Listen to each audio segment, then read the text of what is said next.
Hey, it's Roy here. I'm a UI designer. Today you will learn CSS text styling to improve your web typography.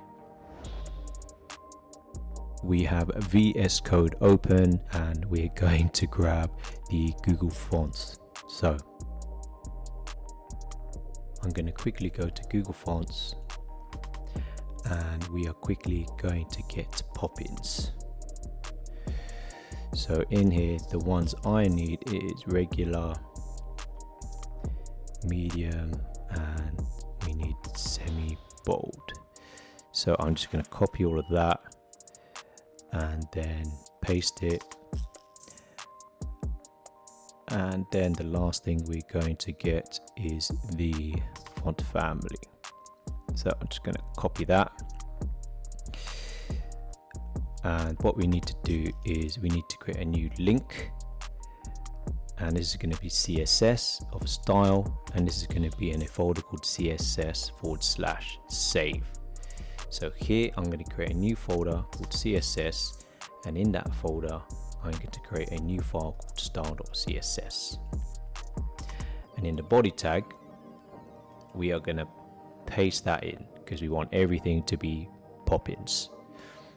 Now, before we do anything else, we need to do a very quick reset. So we need margin 0, we need padding 0, and we need some box sizing as well. That will be border box. Okay, so what we need to do as a reminder, we are going to create a type scale. And at the end, if you stick with me, we're going to demonstrate why they are so useful and cool. And then we're going to convert pixels to rems. And why? Because they will adapt to user display preferences. Okay, so hopefully now you understand why rems are pretty good. So in order to create a type scale, we are going to use a very cool feature in CSS, and that is called variables. And from memory, I know that we're going to start off with text base. Okay, so we have to use the 2 hyphens, and that is going to be 16 pixels. And then the next one up from that is 24 pixels. And again, we're using an 8-point grid system. So everything goes up by 8, but not all the time, as you'll see very soon. So 32 pixels. And then the largest one we have is going to be 56 pixels. And this is all from the design we did in Figma.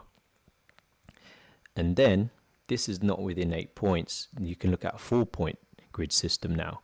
So here I'm going to say text small because this is quite common.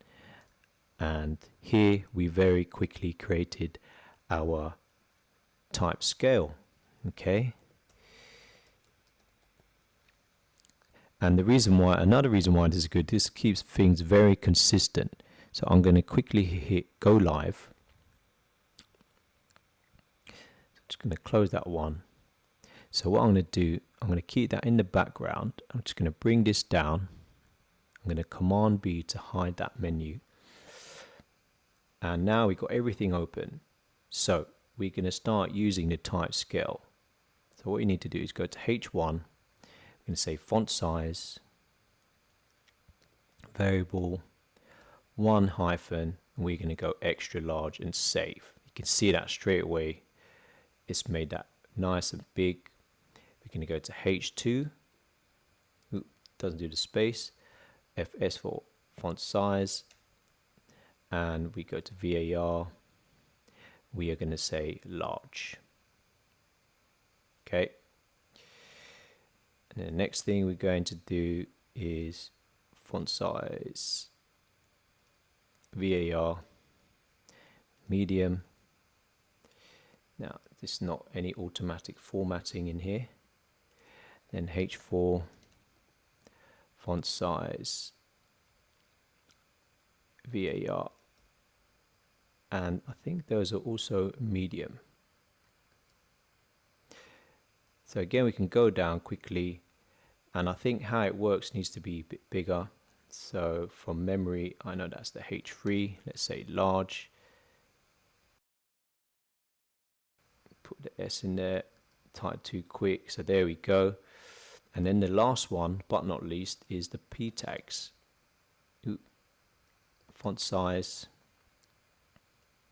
VAR, and that is going to be our text base. Okay, so the next tip to improve your web typography is line heights. So I'm just going to say line height, and we're going to have two variables for this. And we're going to have two variables for this. So I'm going to say LH for line height, heading, and it's going to be 1.25 decimals of the font size. And this one we can say LH copy is a 1.5. Okay, so with line heights, it's not very easy to see the difference because these are one line. So I'm just going to quickly go to Figma and copy some of the text. These are pretty long, but we still can't see the line height differences. So here, if I just quickly hide that, we can see here that these are quite big gaps, okay, with the headings. And with headings, we want to make these line heights a bit shorter gaps or a bit tighter. So let's do that. We go to style. Okay, so let's quickly do our line heights. So here I'm going to say LH variable. I'm going to say heading. Now, what we're actually going to do to save time is we're actually going to do it on all the headings. So H1, H2, H3, and H4 are going to have a line height of heading. You can see now it's quickly made these a lot nice and tighter. And if you find value in this video, please gently smash the like button. And then with the paragraph, we are going to say line height variable of text copy. Okay, great. So we made it a lot tighter. Now the only thing I noticed is with the H2s, we could probably make these a bit better. So if I actually take the H2 out, and we can say H2 and the P is going to have a LH of copy. Let's see how it looks. Okay, so that's a bit better. So the measure is when things are just way too long. You can see the characters on per line is way too long. It can be hard to read. So this is quite common. So this is a very nice thing to do in your design. So the way we're going to do that is we can do that depending on the headings. So here, if I go to H1 as an example, go to max width, and let's say 32 characters. Okay, so straight away 32 characters, it will go to the next line.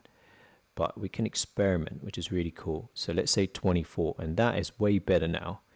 But this one could probably be on the next line as well. So what I'm going to do instead is I'm going to go into the H1 in the HTML file and do this in the style tag, because this is a very simple landing page and this will give you more control. So 24 characters, let's go 20 characters or 18. So now it's on 2 lines, and that is just way more easier and pleasing to the eye. And then the next one, go to style, max width, let's say 24 characters because there's more. Okay, great. So that's on 2 lines. And then we got the H2s. So the H2s, we are going to give that a max width of, let's say, 32 characters. Okay, great. So those are on 2 lines. And I'm also going to make the font weight,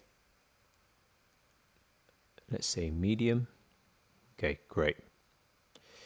So now we quickly added in a measure by using max width characters, and that is greatly improving the typography. Now this one, you can see the answer is way too long. So again, we're going to go down, we're going to target the details tag, and again we go max width, let's say 60 characters. They can say sometimes 72 characters is a good limit for long text. So let's try 72. Okay, so I think that's okay, 72 characters. You've stuck till the end, and one final tip we're going to do is, why are these so useful and cool?